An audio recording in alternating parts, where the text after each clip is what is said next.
Exercice. Dans une loterie de 100 billets, dont 200 gagnants, 1. Quelle est la probabilité de gagner au moins un lot si l'on prend 12 billets? 2. Combien de billets faut-il pour que la probabilité de gagner au moins un lot dépasse 4 cinquièmes? Donc, comme j'ai dit, dans tout exercice de probabilité, on commence d'abord par définir l'espérance aléatoire. Et l'espérance aléatoire que nous réalisons ici, il s'agit de choisir un billet dans une loterie. Donc, l'espérance aléatoire choisit un billet dans une loterie. Ensuite, après avoir défini l'espérance aléatoire, il faut donner les différentes éventualités, c'est-à-dire les résultats possibles de l'espérance aléatoire. Mais dans le cas ici, on voit que on a deux sous-ensembles. Donc, on va faire doucement notre espérance aléatoire. C'est choisir un billet dans la loterie.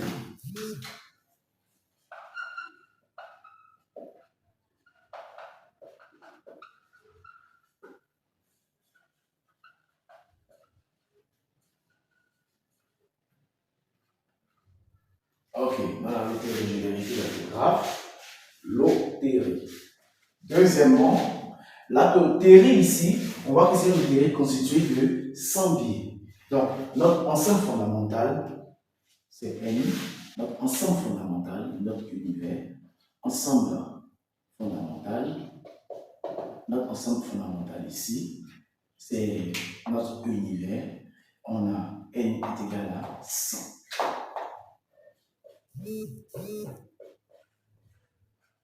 Et dans notre loterie, on nous informe que on a deux billets gagnants. Donc notre loterie sera constituée de deux sous-ensembles de deux parties. Les billets gagnants et les billets perdants. Donc, notre sous-ensemble 1, voilà, notre sous-ensemble 1, on va appeler N1 pour les billets gagnants. On a 2, c'est pour les billets gagnants. Les billets gagnants.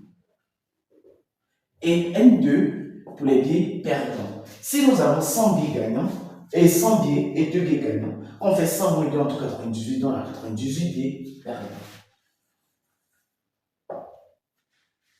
Ensuite, nous voyons que lorsqu'on réalise l'expérience, lorsqu'on choisit un billet, soit le billet est gagnant, soit le billet est perdant. Donc nous faisons face à un chemin de Bernoulli. Il y en a deux éventualités. Soit un billet gagnant, soit un billet perdant. Donc, notre succès, billet gagnant,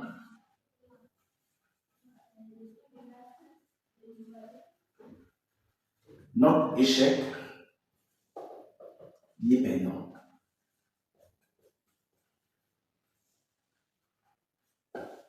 Ok. Donc, on va définir notre variable aléatoire. Notre variable aléatoire sera ici x, le nombre de billets gagnants.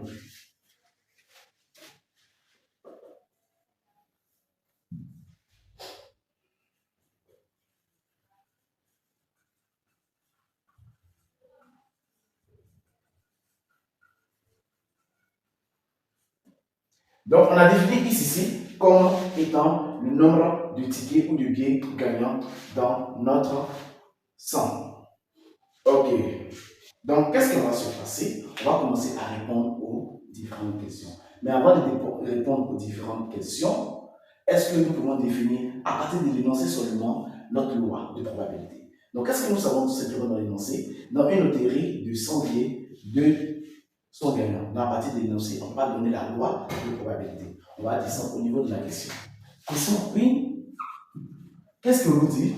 On dit, quelle est la probabilité de gagner au moins un lot si l'on prend 12 billets? Nous voyons ici qu'on fait un tirage échantillon. Un tirage de 12 billets, en fait, échantillon, N égale à 12. Donc, dans les 100 billets, on extrait un échantillon de 12 billets, c'est ce qu'ils ont dit.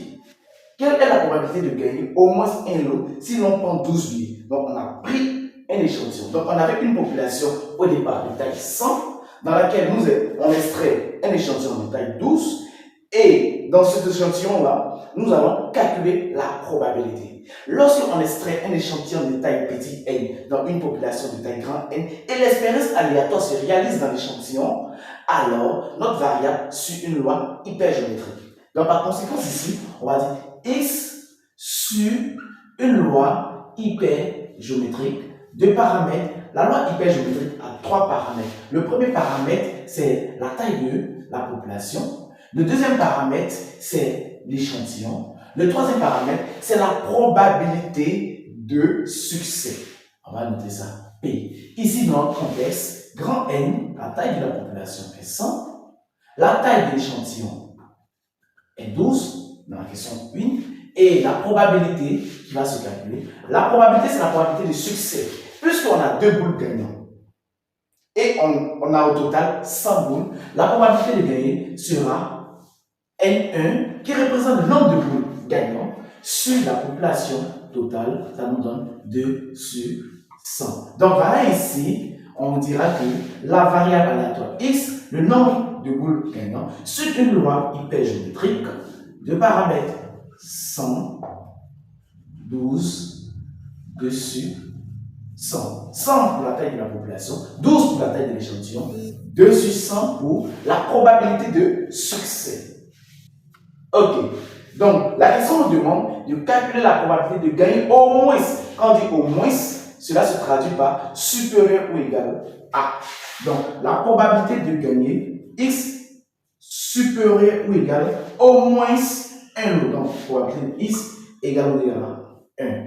On sait que la probabilité de gagner au moins, c'est-à-dire on peut gagner 1, 2, 3, 4, 5, jusqu'à l'infini. Donc, pour ne pas calculer de 1 jusqu'à l'infini, nous allons prendre l'événement contraire. On sait que probabilité de x supérieure ou égale à 1, d'après la formule, la propriété, probabilité de x supérieure, inférieure ou égale à 1, et même elle est généralisée, inférieure ou égale à vertical, est égal à 1 moins probabilité de x supérieur ou égal à k. Donc, si on a probabilité de x inférieur ou égal à k, excusez-moi, supérieur ou égal à k, est égal à la probabilité de x inférieur ou égal à k. Donc, si nous voulons revenir dans notre contexte, probabilité de x supérieur ou égal à 1 serait égal à 1 moins probabilité, strictement, voilà, serait égal à 1 moins probabilité de x strictement supérieur à 1.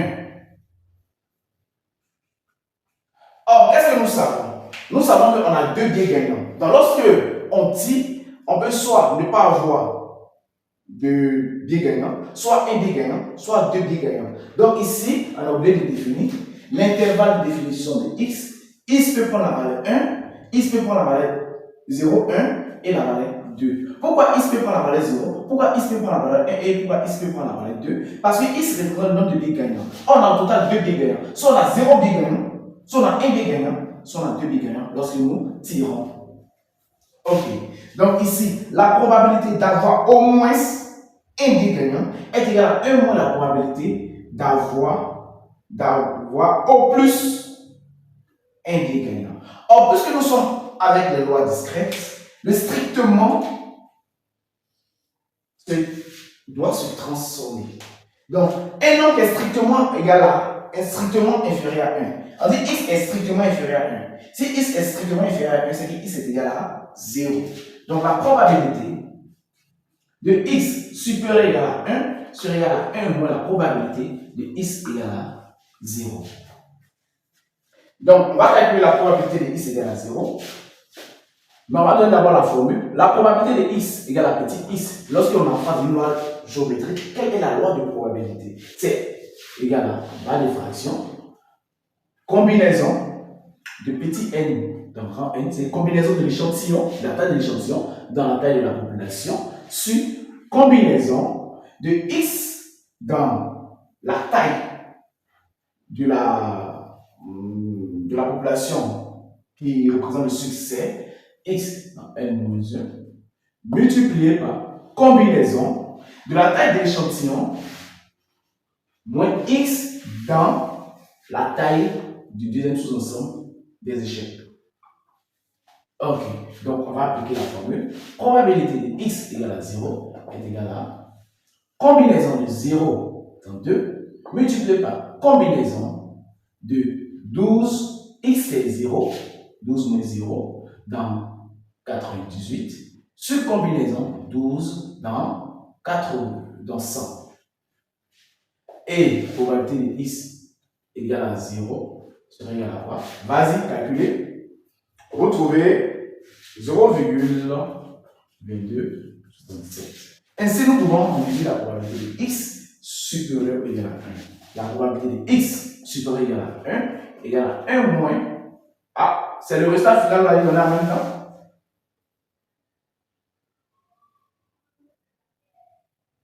Ah, ok, vous faites directement la différence. Ok, il n'y a pas de souci. Donc, ici, vous calculez. Et la probabilité de x supérieure ou égale à 1 sera égale à la probabilité de 1 moins, c'est qu'on trouve ici. On trouve directement 0,222267. Ok, merci.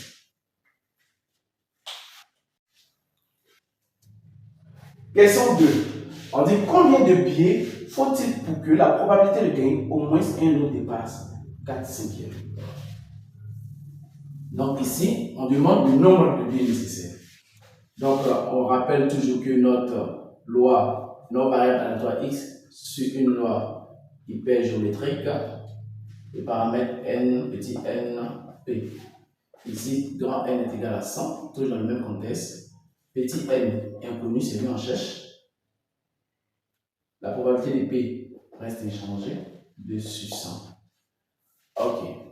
On sait que la formule de probabilité P de x est égale à petit x est égale à combinaison de petit n dans grand N, combinaison de x dans n1, multiplié par combinaison de n moins x dans n2.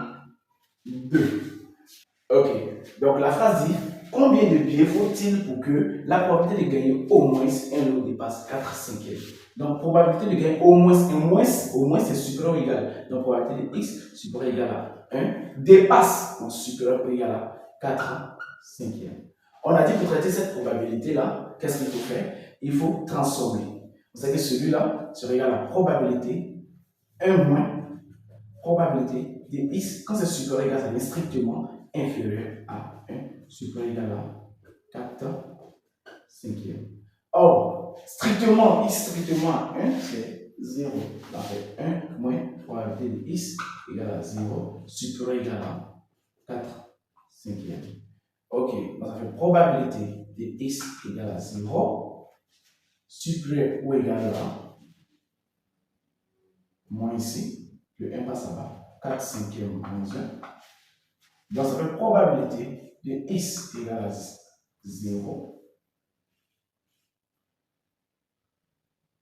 On va multiplier par moins pour changer les signes, ça fait inférieur ou égal à 1 cinquième. Plus de 4 cinquièmes moins 1, ça fait 1 cinquième, avec le moins, en changeant les signes, ça devient 1 cinquième. Donc, quelle est la probabilité de x égale à 0? Probabilité de x égale à 0, d'après notre formule, on va remplacer ici, ça fait combinaison de 0 dans 2, multiplié par combinaison de n-0 ça fait n dans 98, sur combinaison de n dans n dans 100. Ok, donc allons-y doucement. On sait que combinaison de 0 dans 2, ça fait 1. Combinaison de n 98, ça fait. Donc il faut maîtriser les formules de combinaison pour pouvoir traiter ce genre d'exercice. Donc combinaison, ça nous donne ici, on va faire combinaison, on va faire 100 moins n, on va descendre. Donc on a la combinaison de n dans 98. Si nous faisons la combinaison de n dans 98, on sait que la formule de combinaison nous dit quoi? La combinaison de n dans 98, ça nous donne 98 factoriel sur, donc on met le plus grand en haut ici, 98 factoriel sur le plus petit c'est quoi? C'est n ici, n facteur de 98, enfin le plus grand maintenant moins le plus petit, 98 moins n factoriel. Maintenant, quoi est égal à la combinaison de n dans 100? On met le plus grand en haut ici, factoriel 100. En bas, on fait le plus petit, facteur du plus grand moins le plus petit, factoriel.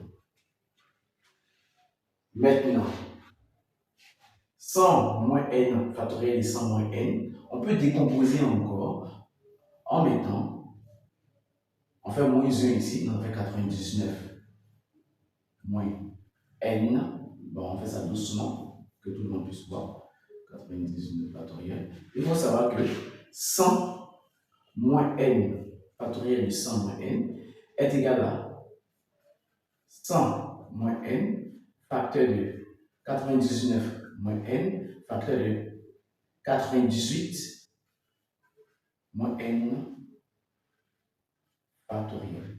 Donc il faut savoir que lorsqu'on a les factoriels, on descend de une unité, et là où ça s'arrête, on met factoriel. Donc 100 moins n descend de une unité, 99 moins n descend de une unité, 98 moins n. Qu'est-ce que nous allons remarquer? Si nous écrivons, reprenons cette formule-là, probabilité de x égale à 0 égale à, on n'a pas au numérateur. Là, on sait que ça fait 1. Donc, on a combinaison, voilà, de n à 98, combinaison de n à 98, voilà, ça fait 98, factoriel 98, sur n facteur de 98, moins n, le factoriel. Donc, au numérateur, on aura combinaison de n dans 100, combinaison de n dans 100, ça nous donne au numérateur factoriel 100, au dénominateur, ça nous donne n facteur de 100 moins n factoriel. 100 moins n factoriel, c'est tout ça. On fait n facteur de 100 moins n facteur de 99 moins n facteur de 98 moins n. Qu'est-ce que nous remarquons? Nous pouvons simplifier. On a n, on a ici le factoriel, on a 98 moins n factoriel, 98 moins n factoriel. Voilà. Donc, il me reste. Là encore, on peut changer le 100 factoriel. 100 factoriel, c'est quoi? On va descendre d'une unité, avec 100 fois 99, fois 98, on peut s'arrêter à 98 factoriel.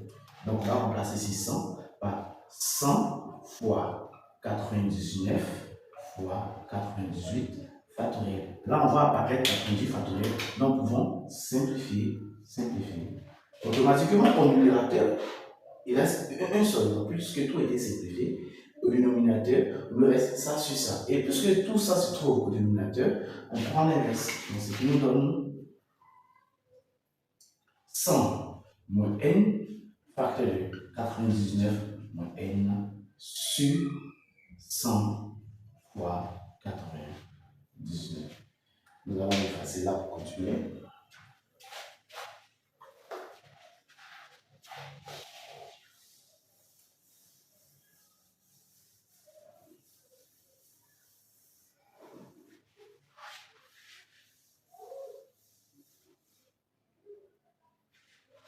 On a besoin du dernier résultat.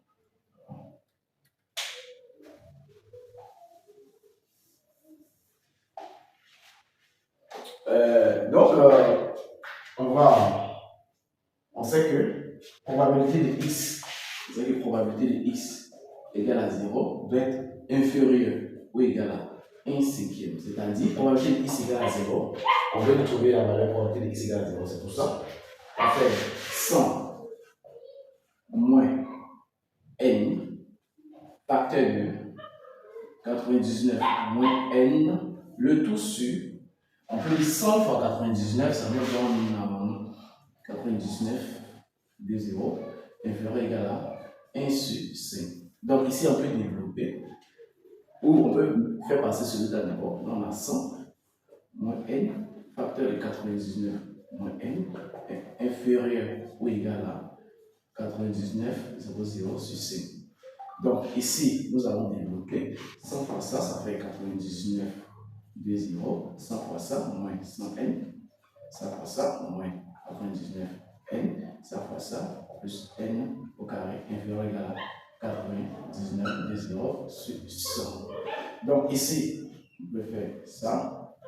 Donc on aura 99, 0, 0, 100 et ça nous donne moins 199 n plus n carré inférieur égal. Quand on fait 99, 2 0, c'est 9965. Vous trouvez le 9965. Vous trouvez 1980. Ok, donc ici, on obtient ça. Maintenant, qu'est-ce qu'on peut faire? On va faire passer celui-là ici pour avoir juste un polynôme. Donc, on va faire 99, 0, 0. Si celui-là passe ici, moins 1980, moins 199, n plus n carré inférieur égal à 0. Donc, les deux là, lorsque vous calculez 9900 moins 1980, vous trouvez combien? 7920 moins 199 n plus n carré inférieur à 0. Donc, arrivé ici, qu'est-ce qu'on peut faire? On peut faire le discriminant pouvoir factoriser. Alors, le discriminant pouvoir factoriser. Et nous allons voir la valeur n est comprise entre quelle valeur et quelle valeur. Donc, ici, on va faire le discriminant. Le discriminant nous donne, par notre b, on fait moins 199 au carré. On continue. Moins 4a, pardon, a ici, 7920. Notre a, excusez-moi, notre a c'est l'équation de n carré. 4 fois 1. 4ac moins notre c ici, 7920. Ok, donc calculons notre discriminant. Ça. Je vais vérifier ça. Ok. Ok.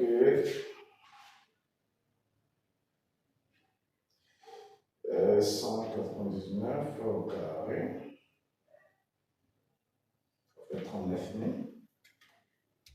Ça nous donne 39 601. Ici, ça nous donne 4 fois 1 fois 7920. Ça nous donne 31 680. Donc, on va faire la différence. 39 061 et 7 921. On trouve les discriminants égale à ça. Donc, on va chercher la racine carrée du discriminant. Ok, on met dans la calculatrice. La racine carrée, on trouve combien? Racine carrée de 7921, ça nous donne 89. Donc, la racine carrée du discriminant nous donne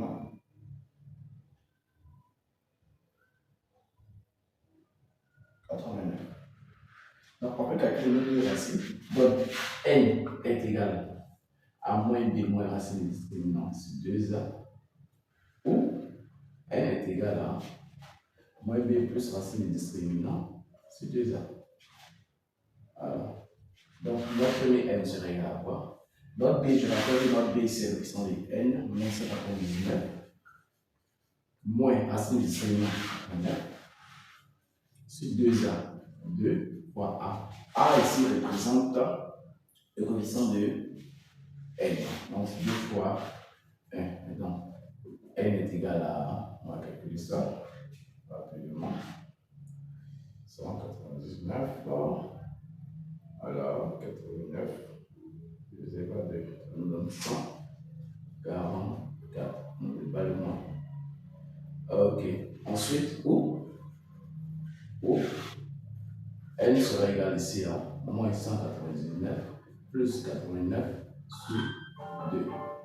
N sera égal ici à, donc allons-y, 199, alors, 52, moins 52. Ah, il y a une erreur. On va vérifier. Moins B. Ah, ok, notre B c'est moins 189. Donc, moins B, là, ça devient plus. Là, ça devient plus. Ah, ok, c'était notre erreur.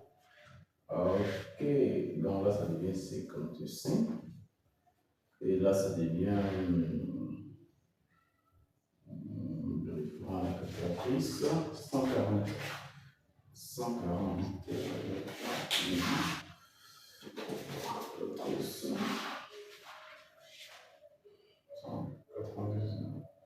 plus 89 divisé par 144.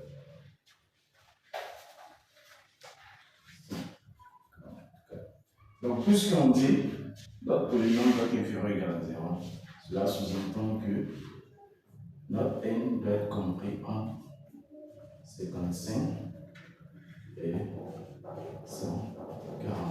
Donc, je relis la question.